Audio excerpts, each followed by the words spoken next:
नूतन bus stand रे उद्घाटन है पुलिस फांडी। पुराना बसस्टाण्ड रे थिबा फांडी नुआ बसस्टाण्ड को स्थानांतर करा जायछि।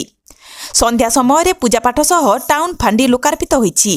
एठारे जणे एसआई अधिकारी, जणे हाबिलदार और 4 जण कनेस्टेबल नियोजित होइछन्ति। सूचना जे प्रतिदिन 200 रु अधिक बस एठारु चलाचल करुछि। जिला तथा जिला बाहरु हजार हजार यात्री यातायात लागि रहिछि। व्यावसायिक अनुष्ठान गढ़ी उठिलाणी।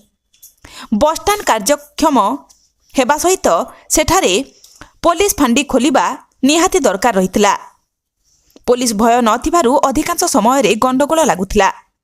चोरी छिनताई बढ़िबा सहित असामाजिक प्रादुर्भाव नहीं खोद बसस्टाण्ड कर्तृपक्ष और बस मालिक संघ चिंता प्रकट करथिले। एने बारंबार अभियोग सहित एसपी को दृष्टि आकर्षण करा जायथिला, जहा फलरे जिला आरक्षी अधीक्षक राहुल जैन नूतन टाउन फांडी को रिबन काटी उद्घाटन करिसंती। एही उद्घाटन समारोह रे अनुगुल एसडीपीओ रमाकांत महालिक, टाउन थाना अधिकारी धीरेश कुमार दास सह अन्य पुलिस अधिकारी एवं बसस्टाण्ड कर्तृपक्ष और बस मालिक संघ उपस्थित रहितिले। आज नूतन बसस्टाण्ड रे फांडी उद्घाटन होइथिबारु मु नूतन बसस्टाण्ड जिला बस मालिक संघ तरफ पुलिस प्रशासन को अशेष अशेष धन्यवाद जनाऊँगी। आज सार आसी आमर ए फांडी ओपनिंग कले। फांडी हवा द्वारा ए बसस्टाण्ड चोरी दरारी भल मंद सब आमर सुरुखुर चलो एवं पुलिस माने जगी रही। आज फांडी स्टार्ट है।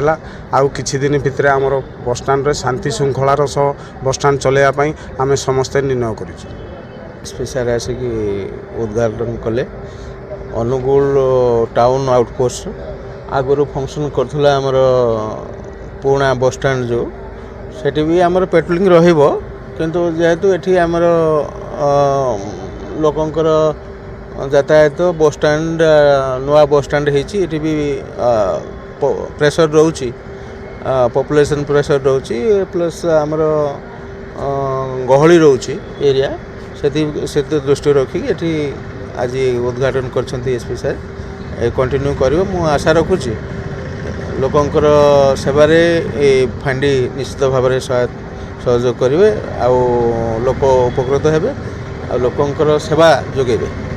फांडी जो माने जड़े सब इन्स्पेक्टर रैंकर लोक एटी चार्ज रहे, तेणु लोक सेवा जोगेबार उद्देश्य आज उद्घाटन है।